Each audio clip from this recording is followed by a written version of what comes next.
This question comes from Jake, who asks, what actually is offside? And what if it didn't exist?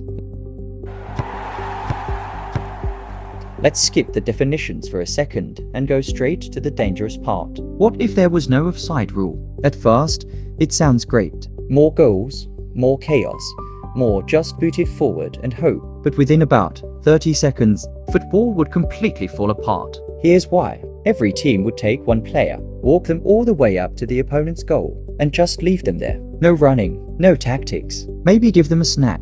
They'd just stand next to the goalkeeper like an awkward houseguest, waiting. Meanwhile, the rest of the team would stay far back and occasionally launch the ball forward like a guided missile. If it gets through, easy goal. If it doesn't, try again.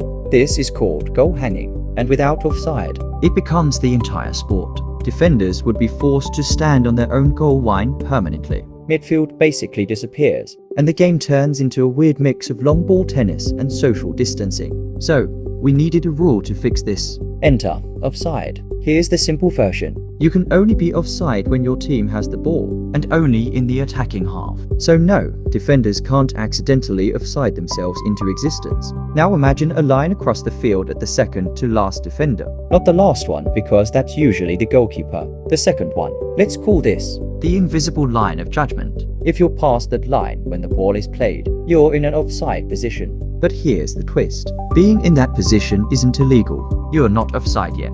You're just loitering with intent. You only get called offside if you then get involved in the play, like receiving the ball or interfering with the defender. That's when the whistle blows. Now, things get even stranger. If the ball goes past the defenders, the ball itself becomes the new offside line, which means you can't pass forward to a teammate ahead of it, because at that moment, the ball has decided it's in charge. And finally, there are 3 situations where offside just turns off. Throw-ins, corner kicks, goal kicks. For a few seconds, football becomes absolute chaos again. Enjoy it. So when you zoom out, offside isn't just a rule. It's a system designed to prevent football from collapsing into professional cherry picking. Without it, the game isn't faster or more exciting. It's just lazier and significantly weirder, which means the next time someone complains about offside, just remember, it's the only thing stopping football from becoming a 90-minute game of stand there and wait.